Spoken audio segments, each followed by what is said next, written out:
하루를 시작하며 함께 기도합니다. 전능하시고 영원하신 주님, 주님께서 지난밤 우리를 은혜로 지키시고 안전하게 보호하시사 새로운 하루를 시작해 하셨습니다. 오늘을 시작하며 주님께 기도하오니 밤과 같이 낮 또한 우리를 보호하시어 주를 잊지 않게 하옵소서. 오늘 하루 모든 어려움 속에서도 주를 바라보게 붙들어 주시옵소서. 하루의 시작을 주님과 함께 열어가오니 오늘 주님께서 우리와 동행하심을 기억하게 하는 일용할 은혜와 사랑, 이 말씀을 통해 깨닫게 하옵소서. 우리 주 예수 그리스도의 이름으로 기도합니다. 아멘. 오늘 이 아침 주님께서 우리에게 주시는 말씀은 요한계시록 1장 1절부터 3절의 말씀입니다. 예수 그리스도의 계시라. 이는 하나님이 그에게 주사 반드시 속히 일어날 일들을 그 종들에게 보이시려고 그의 천사를 그 종 요한에게 보내어 알게 하신 것이라. 요한은 하나님의 말씀과 예수 그리스도의 증거 곧 자기가 본 것을 다 증언하였느니라. 이 예언의 말씀을 읽는 자와 듣는 자와 그 가운데 기록한 것을 지키는 자는 복이 있나니 때가 가까움이라. 아멘. 다시 한번 주님께서 우리에게 주시는 말씀을 읽을 때에는요, 각자의 눈으로, 입으로, 그리고 마음으로 말씀을 따라 읽겠습니다. 그리고 잠시 주님께서 각자에게 주시는 말씀 앞에 머물러 기도합니다. 각자의 마음에 울리는 단어, 표현, 문장에 머물러 기도합니다. 주님 내게 말씀하소서. 주님 내게 듣게 하소서.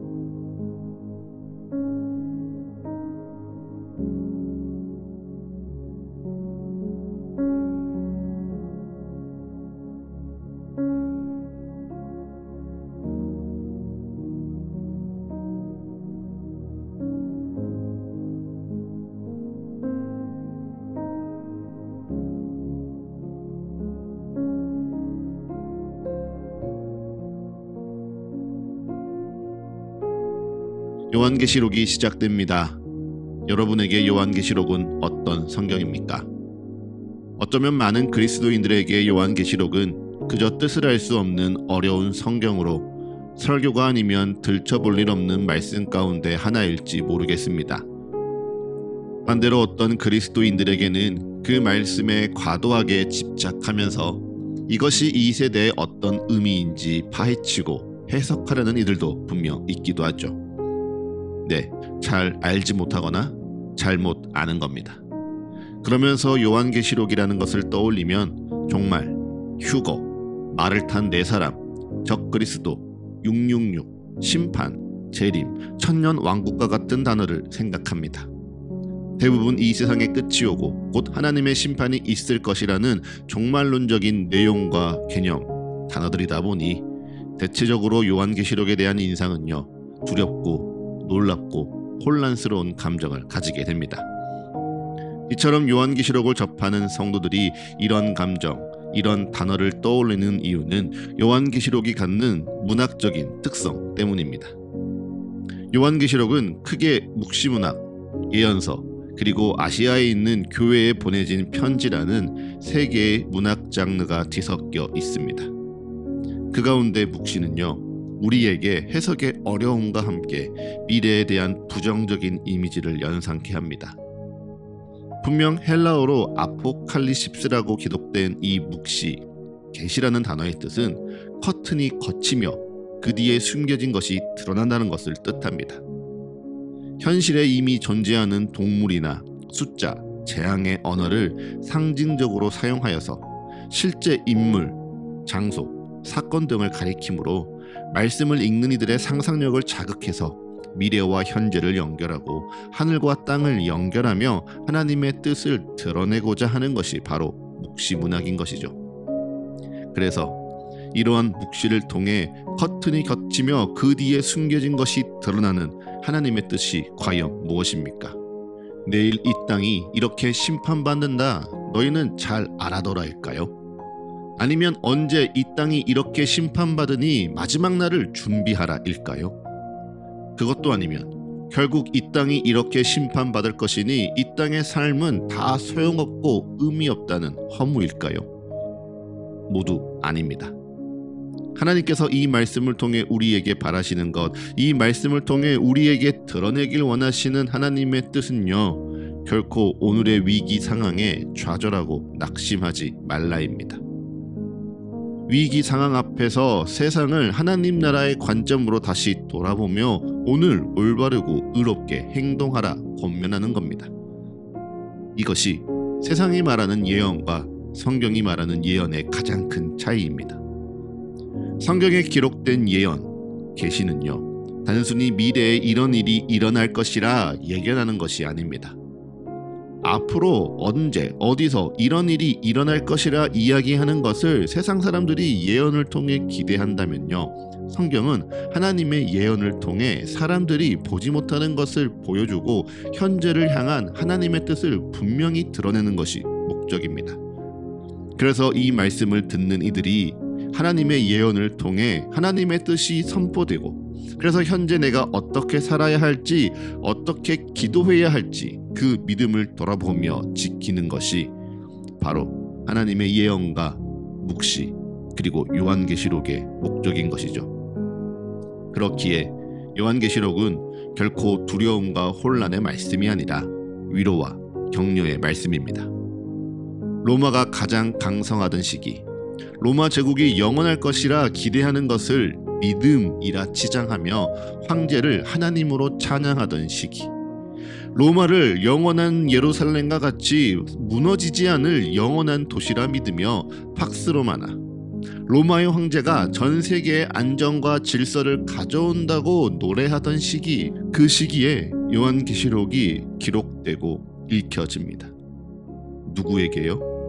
황제를 주 하나님으로 고백하기를 거부하고 핍박받는 그리스도인들과, 반대로 하나님과 그리스도를 버리고 세상으로 떠난 배교자들과, 그 사이에 교회의 몸은 여전히 남아있으나 마음은 로마의 문화와 황제를 숭배하는 이방 종교에 타협한 채 그저 이 한 몸 편하게 살아가려는 이들에게 하나님의 뜻이 무엇인지, 그래서 그 뜻을 오늘 듣고 보고 읽고 깨우친 자들이 어떻게 살아가야 하는지 위로하고 격려하는 말씀이 바로 요한계시록의 말씀입니다.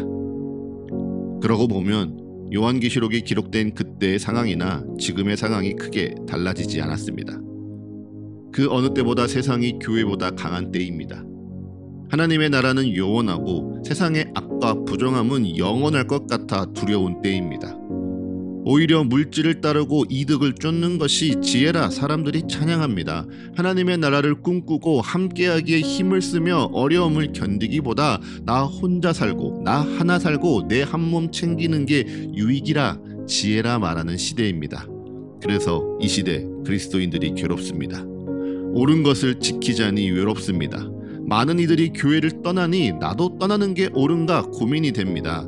더 많은 사람들이요, 이어령, 비어령, 자기 편한 대로 말씀을 해석하고 자기 쉬운 대로 믿음을 적용하며 세상에도 교회에도 발을 걸치고 있으니 나도 그러고 싶다 스스로 유혹받습니다. 그러한 시대, 이제 요한계시록의 말씀을 함께 읽습니다. 그리고 우리에게 정말 오늘 지금 하나님의 뜻을 읽고 보고 듣고 깨우쳐서 어떻게 살아갈 것이냐 주님 물으십니다. 사랑하는 사과의 가족 여러분, 이 질문이 우리 모두를 향한 질문 되길 축복합니다. 그래서 창세기를 통해 세상을 창조하시며 계시의 문을 여신 하나님께서 요한계시록을 통하여 이 모든 일의 마지막을 기록하시고 계시를 완성하실 때 주님, 나는 주님을 따르겠습니다. 나는 주님을 떠나지 않겠습니다. 나는 주님의 말씀대로 말씀을 단순히 믿고 말씀을 지키며 단순히 살아가겠습니다. 기도하고 찬양하는 서가의 모든 가족 되기를 기도합니다. 이제 잠잠히 오늘날을 향한 주의 말씀을 묵상합니다. 겸손히 오늘 내게 주신 주의 마음을 고백합니다. 그리고 담담히 오늘 나의 삶을 주님께 드리며 기도합니다.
하루를 시작하는 예배를 마치며 함께 기도하겠습니다.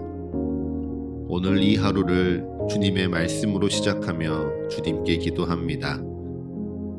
우리의 기도에 응답하시며 역사하시는 주님을 더욱 알아가고 사랑하는 이 하루 되게 하여 주옵소서. 이제는 우리 주 예수 그리스도의 은혜와 거룩하신 하나님 아버지의 끝이 없는 사랑과 모두를 하나 되게 하시는 성령의 역사가 오늘 하루 우리 모두와 늘 함께하게 하소서. 이 모든 간구 우리 주 예수 그리스도의 이름으로 기도합니다. 아멘.